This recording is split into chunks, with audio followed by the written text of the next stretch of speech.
Welcome to the Depot Sports Chat. I'm sports editor Drew Rubenstein. I'm with Ed Owens. And Ed, we are 2 days away from WVU's season opener against William and Mary. And obviously the storyline that everybody's talking about and interested in is who's going to be the first quarterback to step out onto the field. Dana Holgorsen is not tipping his hand one way or another. And I guess first, do you have a guess as to who the first quarterback will be?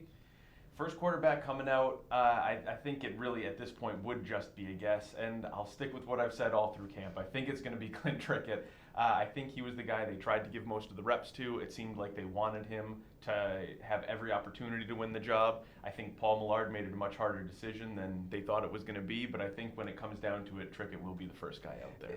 That said, it probably...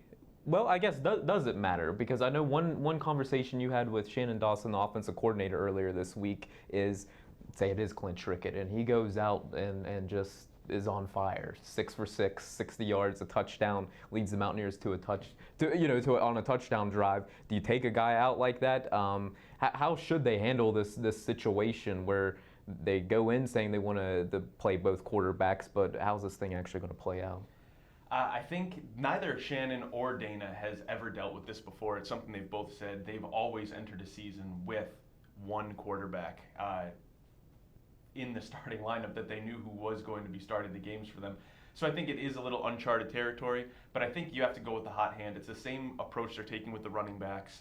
Whoever's getting the job done, I think, is going to stay in. So if a guy like Clint comes out and leads them on a touchdown drive to start the game against William and Mary, can you justify taking a guy like that out? I don't think so. I think as long as they're performing, whoever is doing the best job will stay in the game.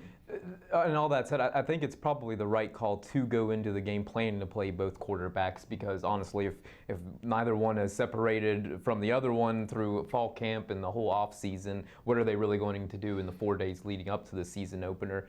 And even if you look at Saturday, if everything goes the way that it should, William and Mary is a Division I AA opponent. It should be nothing more than a glorified scrimmage. So I start to wonder how much you're really going to learn about either guy in this game as well. Oklahoma is sitting just a week away after that.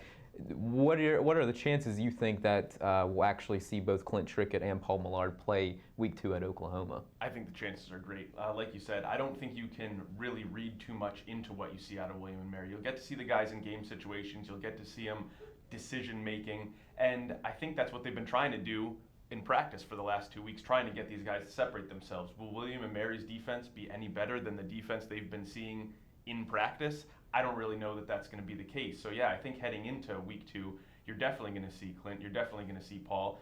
And I think just to confuse the situation a little more, maybe they should even throw in Ford in the later stage of the William and Mary game and not really give Oklahoma much of a chance to get a read on any of them. That's interesting. Going to the other side of the ball on Saturday, it's Keith Patterson's defense made its sort of debut last December in the Pinstripe Bowl.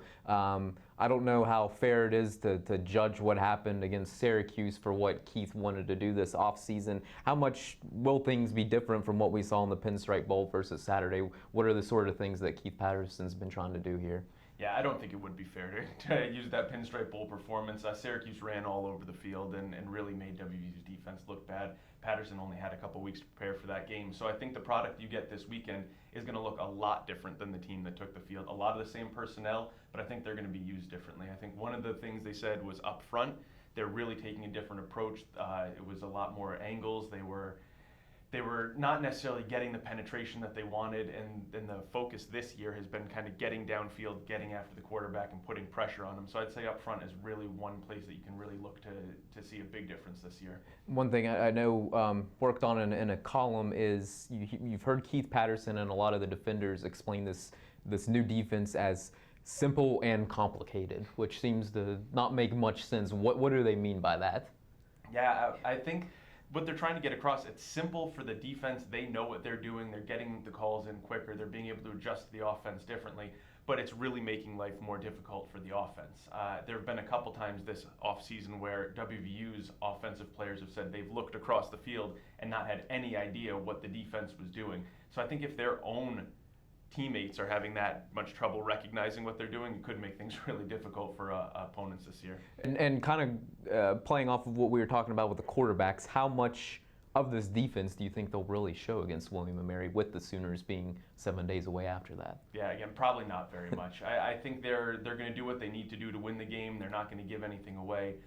They're going to take care of everything they feel like they have to do to make sure they're ready for Oklahoma, but I don't think they're going to do anything that really gives the Sooners any idea of what to expect in 2 weeks.